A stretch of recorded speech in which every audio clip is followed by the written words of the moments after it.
Mukhang nalalagay pa ngayon sa alanganin yung pagpunta nitong si Lebron pa Warriors. Hindi dahil sa ayaw niya, pero ang problema kasi wala pa ring malaking upgrade na ginagawa ang Warriors sa offseason na to para maging champion contender. Mag-iisang buwan na.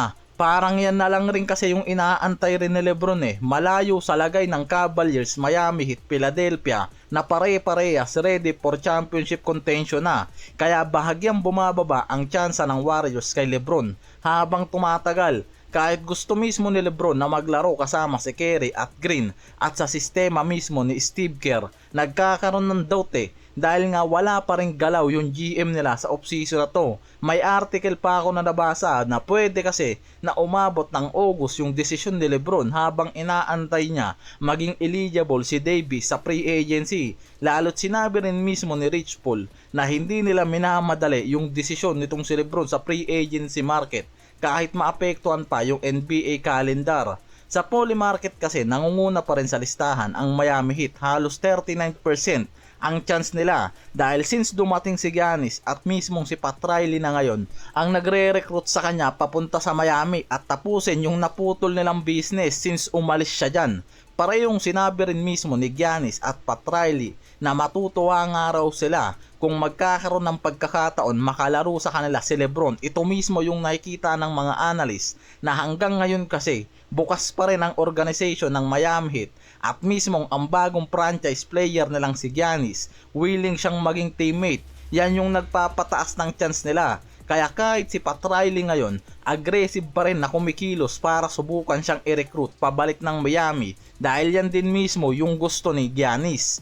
Habang ang Cavaliers nasa 37% pa rin ang chance ngayon, hindi ganong kalayo dito sa Miami. Hindi rin kasi bago yung balita na to na possible pa rin ang reunion nitong si Lebron dyan. Dahil kung bumalik siya sa Cavaliers, halos lahat ng core dyan, all-star level na, Harden, Mitchell, Mobley at Allen.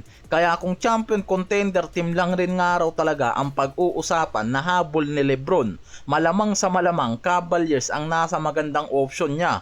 Kaya isa pa rin talaga ang Cavaliers sa pinakamalakas na candidate kay Lebron. Pero may ilang doubt pa rin nga raw base yan sa mga analyst ha. Kaya bumababa gaano yung prediction sa kanila sa market. Hindi naman dahil wala nga raw interest ang Cavaliers eh. Dahil kay Harden at mismong si Mitchell ang sumusubok na mag-recruit sa kanya. At mismong head coach at general manager na yung kumukumbinse sa kanya eh. Pero yung nagiging tanong kung magiging fit pa rin nga raw yan sa roster construct ngayon. Kaya kung sakaling dyan pumunta nga raw si Lebron, possible kasi na magkaroon pa rin ng role adjustment. Sino yung magiging primary offensive creator sa kanila ni Harden at Mitchell at paano hahatiin yung possession eh. Lalot based na mismo kay Windhorst na mas sanay pa rin nga raw si Lebron na maging primary creator. Yan yung nakikitang problema ngayon sa Cavaliers. Samantalang bumagsak sa 12% na lang ang chance ng Philadelphia 76ers na kahit pa mismong ang team owner, general manager yung nare-report na gumagawa ng paraan para makausap si Lebron. Base yan dito kay Rich Paul dahil isa pa rin yung Philadelphia sa sobrang agresibo talaga na makuha si Lebron sa free agency market. Pero ngayon, mas lalong bumababa ang chance nila eh.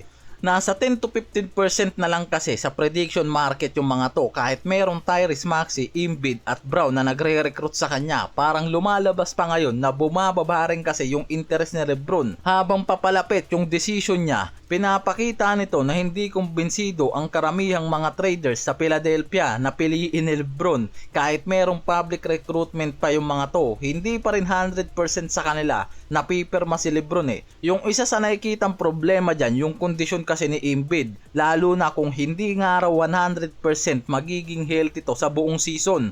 Possible masira yung contention nila. Yan yung nakikita ng mga analyst na pwedeng maging problema kung bakit din nag-aalinlangan yung maraming analyst eh. Kahit yung agent ni Lebron na si Rich Paul. Kaya parang kahit si Lebron mukhang hindi kumbinsido sa bagay na yan.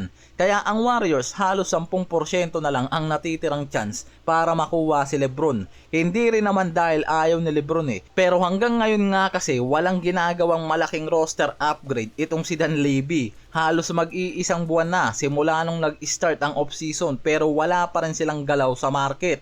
Kaya halos lahat ng mga analyst at trader sa prediction market bumababa yung tingin sa Warriors dahil sa bagay na yan. Hanggang ngayon, walang roster upgrade na nagpapakita nga raw na legit champion contender na sila. Na mismong bagay kasi na tinitignan ni Lebron sa isang team na lilipatan niya. Kaya habang papalapit yung decision day ni Lebron, bumababa ang tsansa ng Warriors, pero depende pa rin kung magkakaroon ng malaking move ang Warriors ngayong offseason habang iniintay sila ni Lebron. Yan yung mga report